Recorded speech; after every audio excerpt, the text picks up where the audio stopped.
here we have, so I have the hoops, and then I have some, this is kind of like a fake piece of polypiel. It's kind of like fake leather. It is, I use this because it's waterproof and it also has a texture so that it will imprint directly the texture on the biomaterial. But I also have another one. It will also give the texture. It will imprint the texture. What you need for the gelatin-based recipe is completely a waterproof base. So you can even imagine, you know, the old tablecloths with the prints of the flowers that they use or something that it will resist to the heat, so it will not burn, but it will be waterproof. So I found these old pieces of fake, let's say, fabric, waterproof fabric.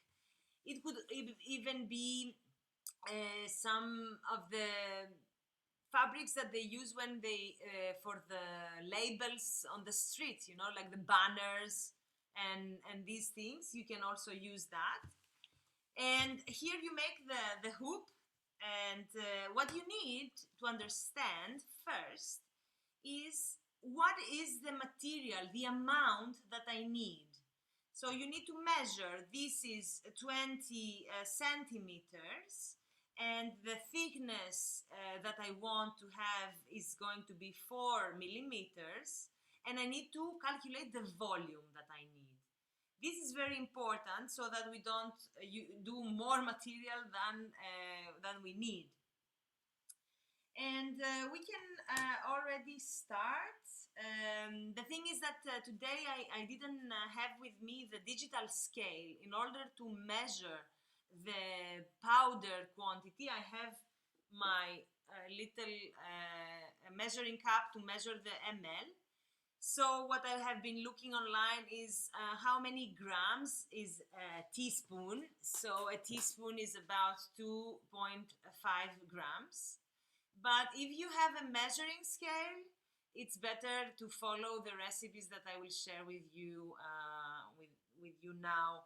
Otherwise, now I will do it more with eye and I mean, with experience, like it's 2.5 grams, and then I will be doing this recipe more, let's say, not so scientifically, but it's better if you have your digital scale. I think that mine just broke, so okay. So basically, we want to have the recipe of the gelatin. So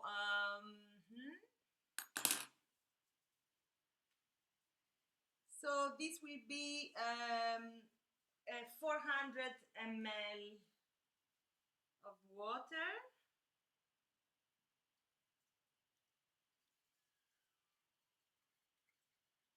And you can put it up on a small thing and leave it the camera. Yeah.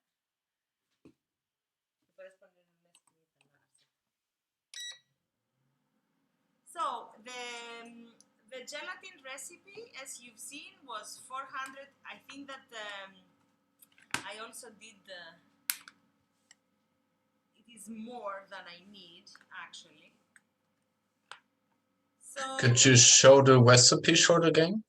Yes, the recipe, we will show it on the corner now. Oh, okay, thanks. I will put it on the corner now. So it was 400 ml, let's see my memory, 400 ml of water and 75 grams. So 75 grams is, let me do a quick calculation.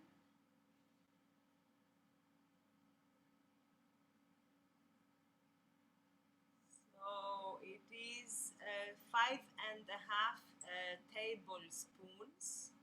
Give me a second.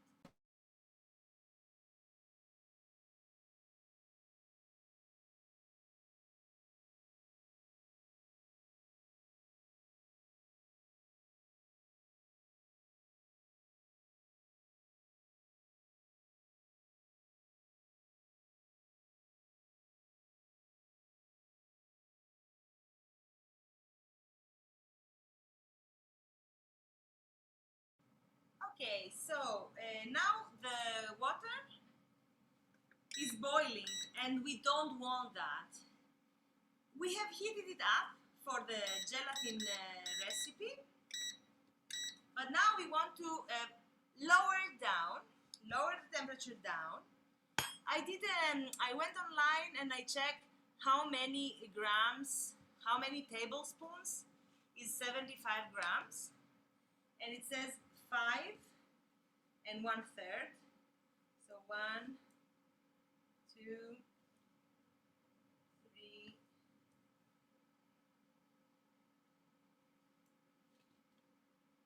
4, 5. So the gelatin recipe is a recipe that is reversible, is a recipe that you can always add more water, you can always add more gelatin. It is easy. So the percentage of failing with this recipe is always after, because it needs to dry quick. If it doesn't dry quick, it will make mold.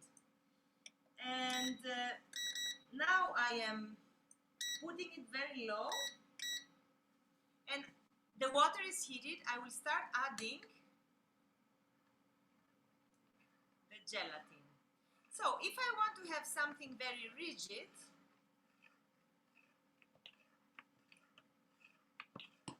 and you see, the gelatin doesn't spell very well. The gelatin is a byproduct of the meat industry. It is the fat of the fats, yeah, of the pig, and it is used a lot in cosmetics. I am not necessarily for using gelatin, but still it is a byproduct of the meat industry. So if you want it, we should all first become vegan and then quit using gelatin, because if otherwise, if it's not used, then it will create like a big mess in the as if it was trashed, you know. So now this recipe is also the longest cooking time recipe. I can continue cooking this as much as I want, because with the heat it will always be liquid.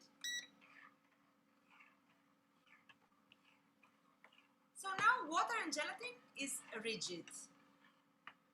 If I want to make something that is flexible, I start adding glycerin. And I can go and add, if I want something like leather, I can go and add the same amount of gelatin and the same amount of glycerin. So I will do the elastic recipe. I will add the same amount. If I want something more rigid, I will need to put less of the glycerin. So I will add the same amount, so 5 spoons and 1/3.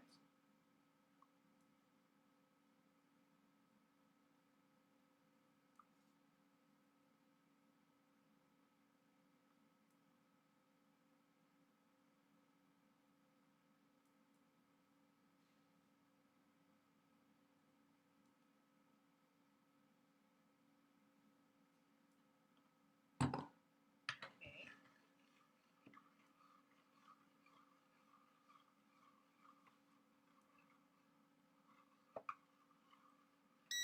And now the trick is that the gelatin, if you're not over it, and if you don't continuously stir, it will stick on your pot. So you just need to keep on stirring. As the water evaporates, it starts condensing and jellifying, but then not having to as soon as I turn on the temperature, it creates the foam. If you want to make a foam, like a memory foam for making like sneakers, like shoes, you can do it with the gelatin recipe. I will bring the green soap, the one that we use for the dishes, and then I can shake it and make a memory foam. But while this is cooking, let's see the first video, the blue video. Give me a second. So while this is cooking, I will put a video because this will take around like 10 minutes.